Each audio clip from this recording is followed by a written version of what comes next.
Hi,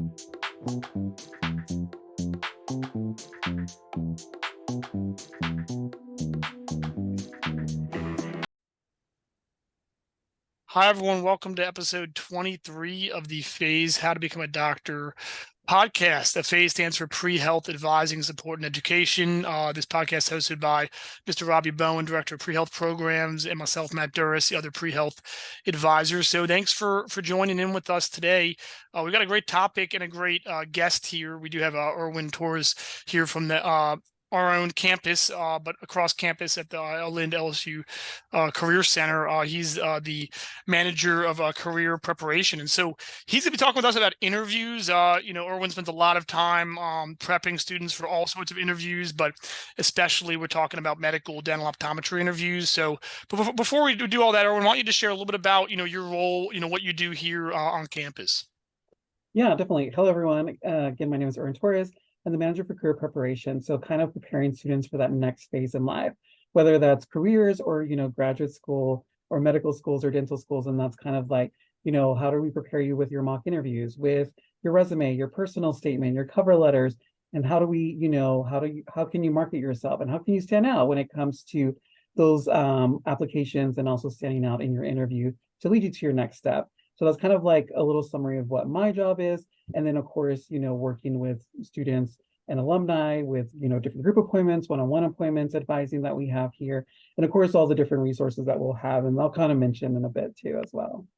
Great. Yeah, you guys, have the Career Center here on campus. It's a great space right in the Union there, which is awesome.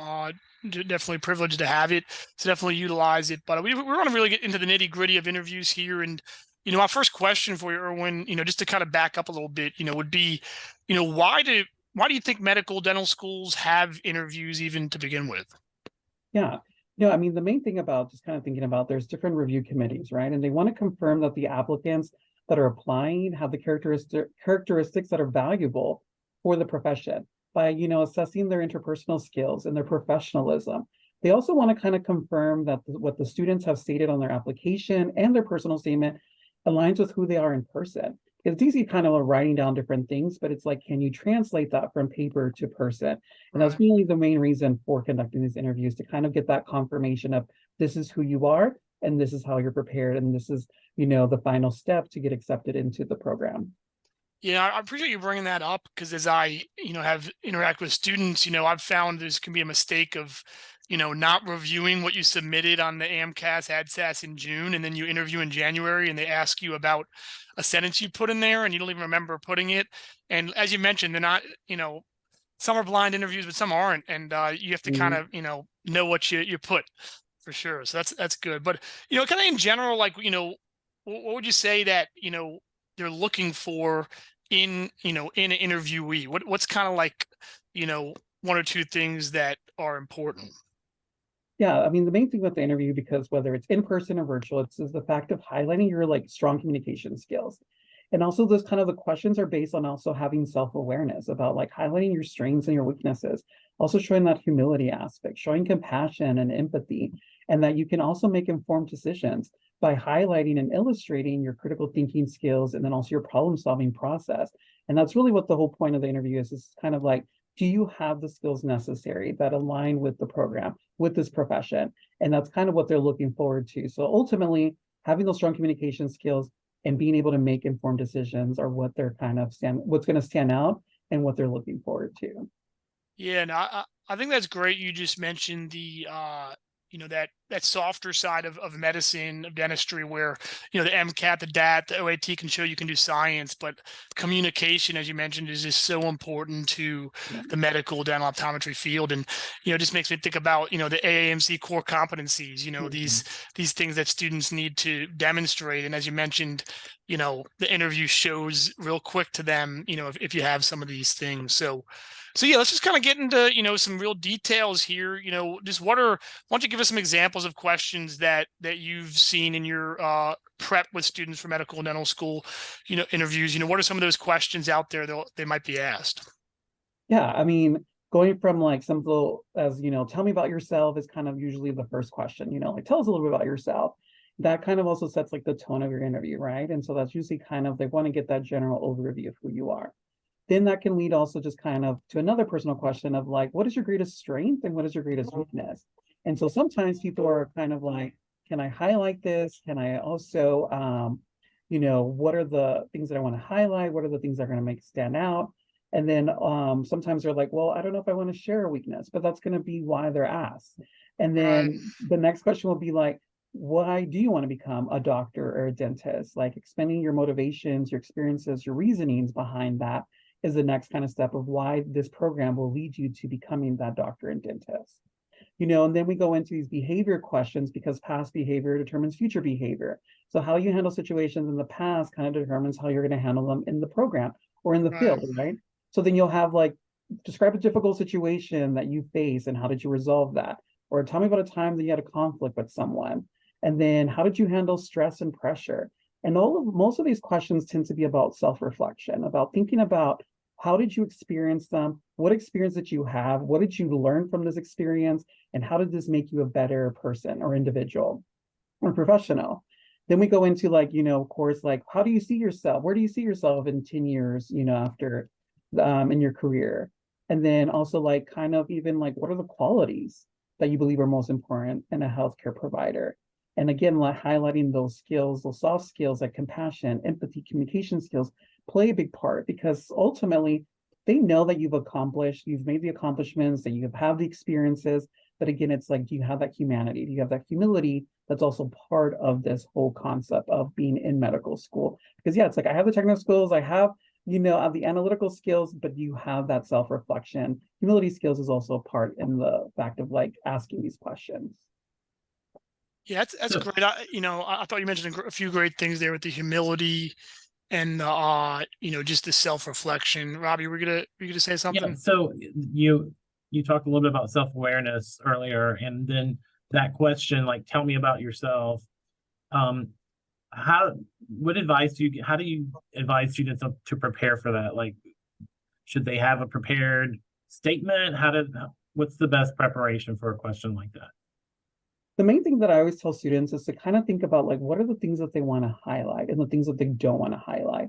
For example, if they share something that's overly personal, and then like it's like the kind of concept like, are you okay with them continue to talk about it or bring it up in the interview?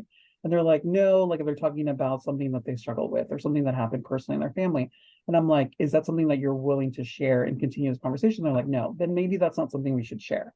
But thinking about like, sometimes what happens is that people, students that I've encountered, like it's kind of like, oh, like I didn't think that was gonna be a question, or I wasn't prepared for that and stuff. So I always tell people like think about like your background, like what is your major? What are the things that you've done? What are some of the experiences, whether that's shadowing, volunteering, research, part-time work? What are the things that you've done? What are the experiences that you've gathered? What are your motivations for pursuing medicine and or dentistry? And those are the kind of ways to kind of guide you with that, as with kind of developing that. What are some things that you want to highlight? Maybe you want to highlight some of your hobbies. That's okay to incorporate. But like that's the thing, is that sometimes people are prepared for those other questions like why medical school? But then it's like they don't have that, why, tell me about yourself. And Mm. so, sometimes people Right. get stuck of like, I like to go to the park and I like to go to the beach. And those are great. But the thing it's like, wait, have you not thought about what you want to share and what you want to highlight? And so Right. thinking about that is always great. And I always tell people like, think about your elevator pitch. It's a 30-second about who you are, what your interests are and who you want to be. Expanding that into your tell me about yourself is a great way to kind of have that, because we can immediately kind of start talking about ourselves and what we're studying and what we're doing. So kind of like, how do I incorporate more of this? And so I always tell students like, if you have an elevator pitch, expand that and let that be your tell me about yourself. And that makes it a little bit easier than having to feel like you have to reinvent the wheel. Sometimes also what students also kind of encounter are when it comes to the tell me about yourself, they're like, well, I kind of was rethinking how I wanted to say it because I didn't want it to be the same as my personal statement. I Right. don't remember exactly word for word what you stated. And a lot of times with interviews, it's about repetition. Or they were like, Mhm. well, I wanted to talk about my interest in medicine. However, I figured they were going to ask me a question about medicine later. So that's why I didn't want to include it. So they were like trying to navigate how to answer this question in that moment. But then I'm like, what Right. if they didn't ask you what was your interest in medicine? Or, what if they ran out of time? And they're like, well, then there goes that question. So Yeah. incorporate Yeah. what you want to share And don't worry about like, what are they going to ask me? Like, they're going to ask me this later. Because sometimes some students, when I check in with them later, they're like, you know what? They didn't even ask me this question. I'm like, well, did you incorporate in your telling about yourself? And they're like, yeah, I did, which was great because I would have like lost a big old chunk of who I was and what I want to be because I was waiting for that question about your interest in medicine. Yeah, like you're saying, you could overthink it a little bit of Mhm. almost like, oh, I'm gonna like, save my responses and not be too, be perfectly, varied and talk about each point on my AMCAS. But like you said, it sounds like repetition's okay, right? Is that kind of your perspective? Yeah. I mean, it's kind of a thing. It's like, sometimes, like they've reviewed so many personal statements, they're not going to remember word for word. And it's okay to repeat yourself and that's why you kind of mentioned like it's great to like review your documents again and kind of know what you said. It's been a while that you probably looked at your resume or personal statement. And then again, like you don't have to read it verbatim, but it's okay to repeat that, some of those stuff and like things that you highlighted because you don't have to like create a new concept or a new story because that's just making more work for yourself. And again, people are nervous and it's okay to be nervous. So again, like highlight who you are and be yourself. Like there's no need to kind of reword it or say, well, I do want it to be exactly. Well, it's still the same thing, even if it's worded differently. So Right. just be yourself and just state what you stated on your personal statement.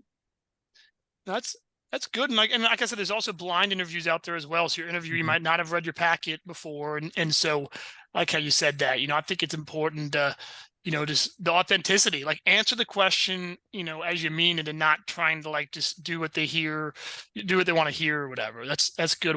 So, I know you've done a lot of mock interviews and you've had the students like pause you and, break the curtain or whatever they call it and to say like, wait, this stumps me. So what are some of those questions aside from tell me about yourself that you see the types of questions that can stump students that maybe they're not expecting to be asked? One of the things that one of the things that we kind of ask here is kind of like, what if like, tell me what happens if you don't get into medical school? And the reason behind that, it's more the sense of not stating that they're not going to get in, but have they thought about that? Like, because, Hmm. like with the acceptance rates, with, all these other applicants that are applying, like, have they thought about that? And sometimes I say, like, they could ask that to kind of show your interest. For example, like, Right. someone says, like, oh, like, I don't know what happens if you don't get into medical school? Some people are like, well, I'm just going to go work at, for example, like my dad's a landscaper. So they'll be like, I'm going to work at my dad's landscaping business. But then again, it's like, but yet the other response have shown that I want to be dedicated to the field, that I want to continue growing and learning. So that kind of throws like a concern of like, wait, you don't get in, but you're going to kind of leave the field. But then Yeah. ultimately they want to see like, well, I'm going to continue growing, obtaining more experiences, taking classes, building my, experiences and, gaining more knowledge to be better prepared for the next cycle. And again, they want to see that dedication to the field. And it's again, Right. it's not to say that you're not going to get in, but again, it's that consistency that you have to kind of maintain of who you are and why you're applying for the field. And again, it's great if you want to go work and do something else, but again, like where is the dedication to the world of medicine or dentistry? And that's what they're wanting to kind of hear in that sense of what it is. And many times, sometimes, students are preparing that medical school or dental school is the next step for me. And so sometimes with that question, it becomes a reality check of like, wait, I've never thought about what if I Right. don't get in?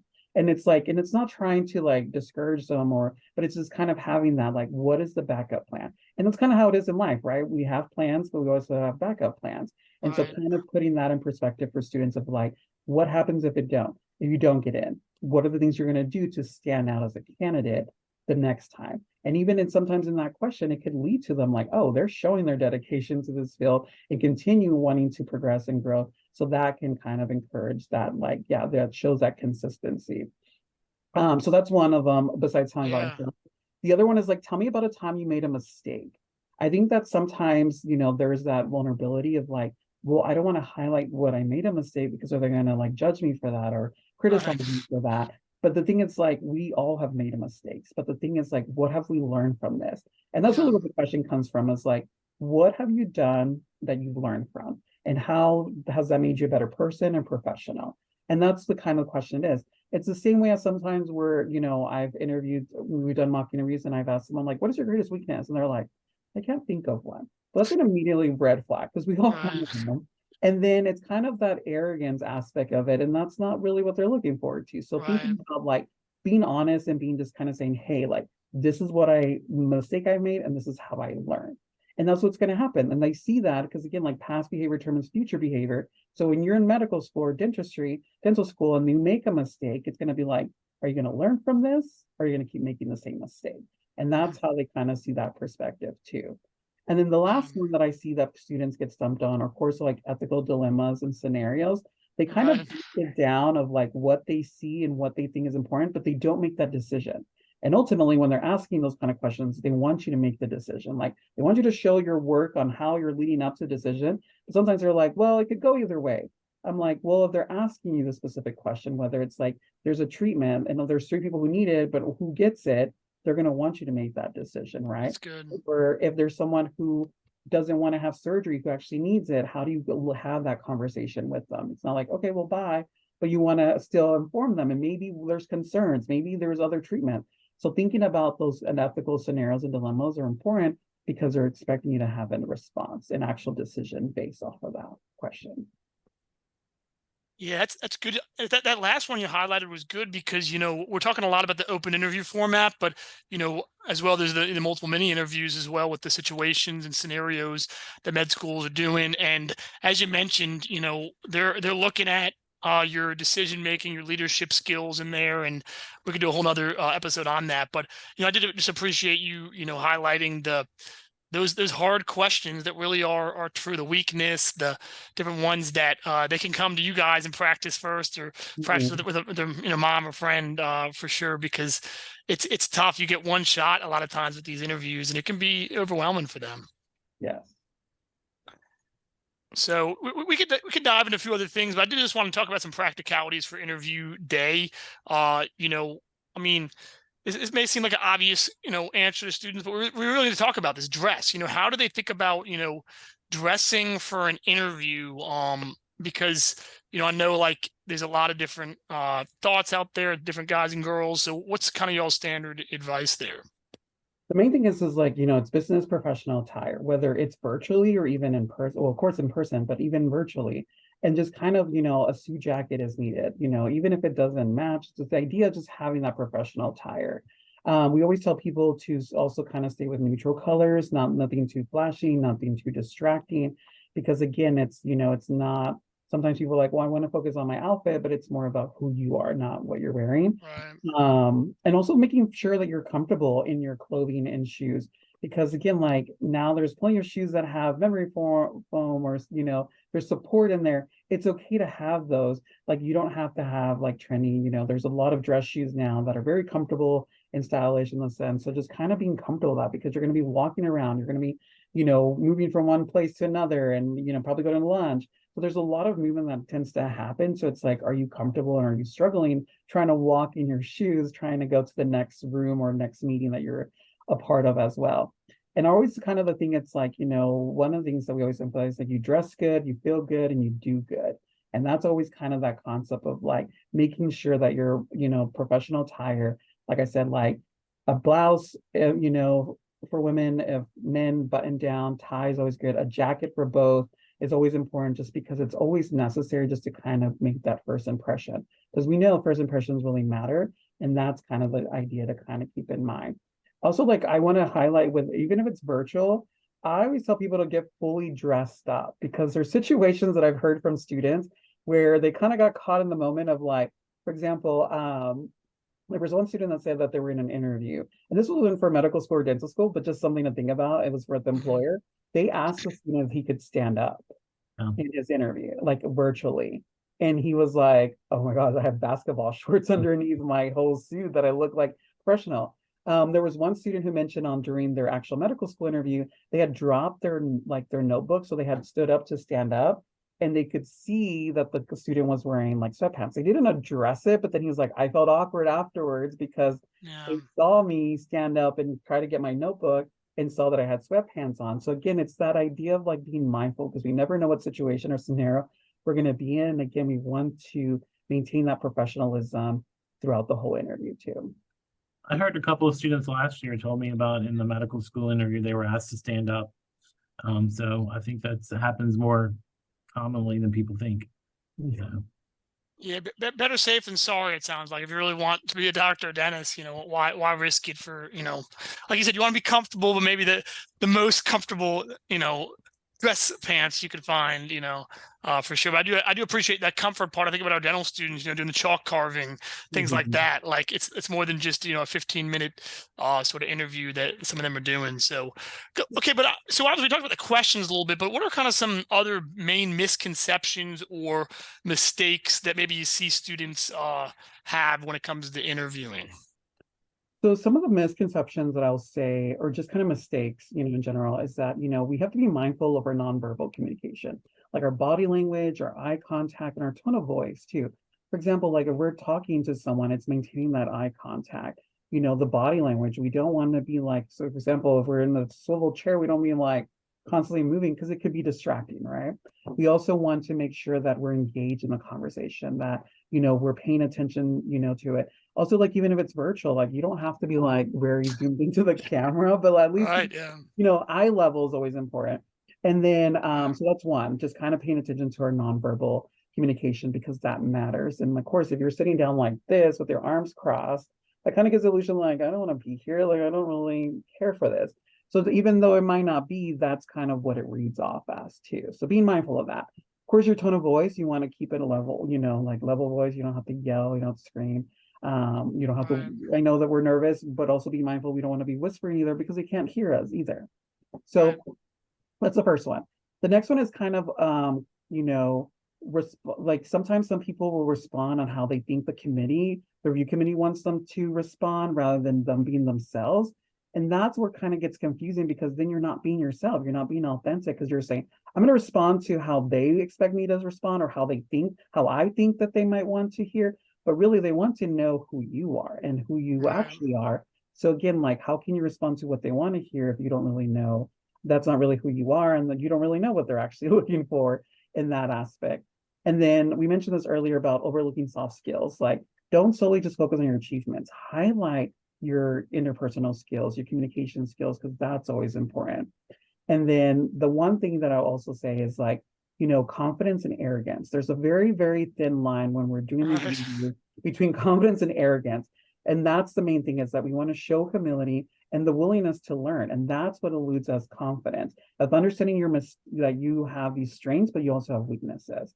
Arrogance is kind of saying like, well, I'm the best, like I've accomplished this. And yeah, but you also want to have that humility with you and that self-awareness. And arrogance doesn't allow you to have that. So again, like, how do I make sure that I'm always eluding confidence to stand out to the recruiters or to the review committee rather than just being like arrogant and being like, we don't want this student if this is how it's going to be in the interview.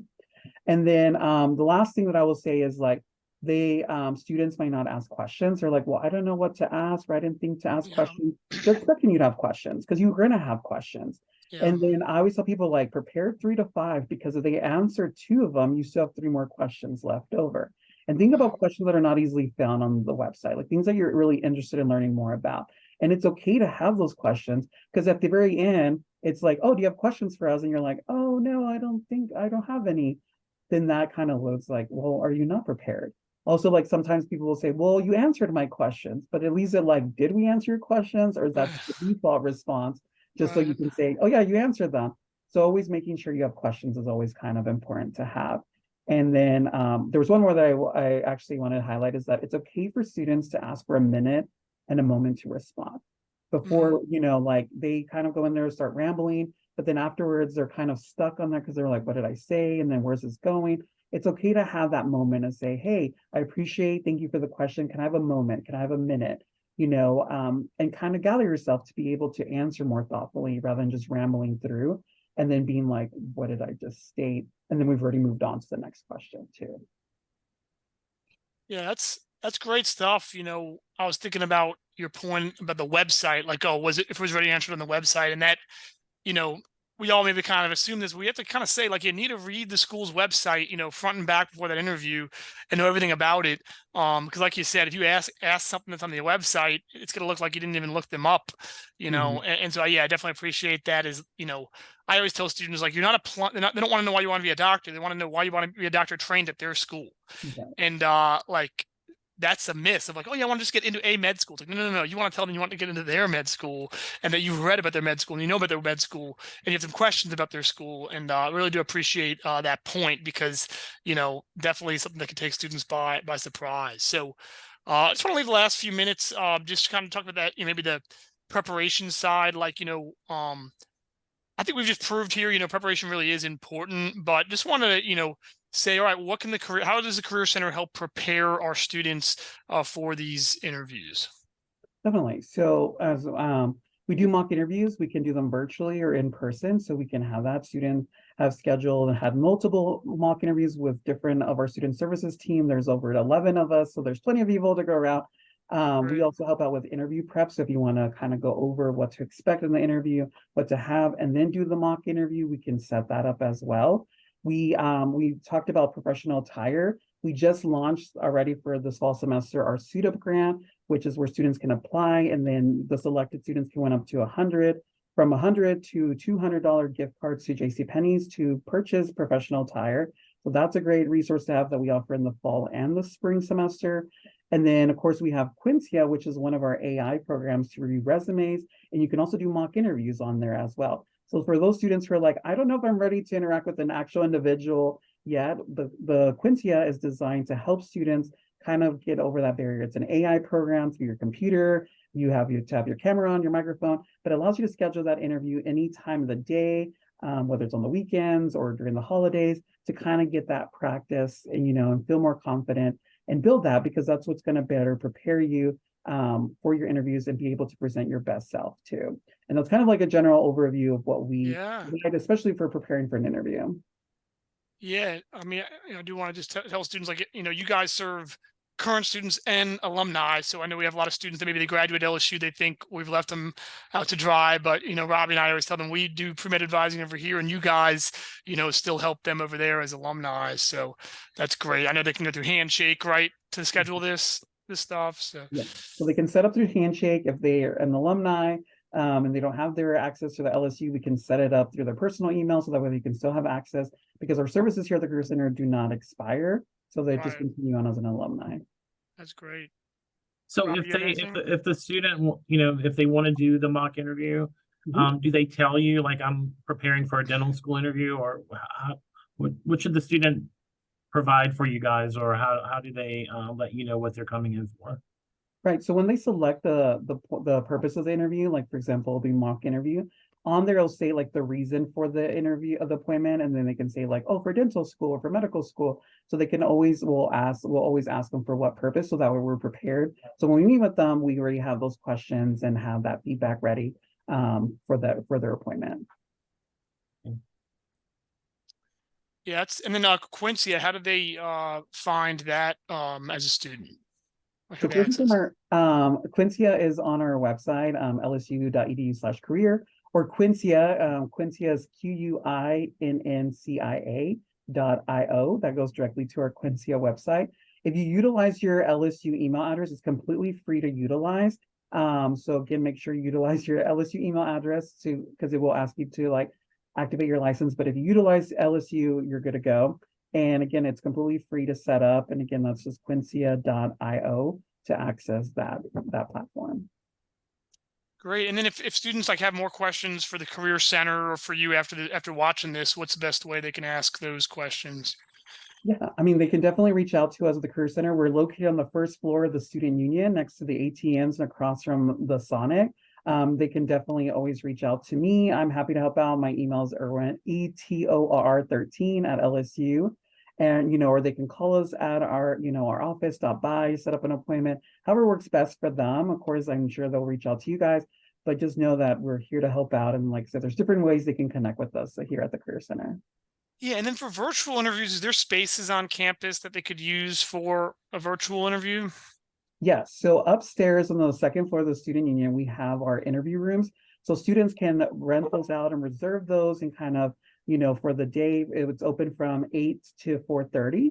So if students need that space, that's definitely a great way to kind of have like a quiet room and kind of have like, there's no distractions, no one walking behind you. So that's a great space to utilize and for your interview, whether it's phone or virtual.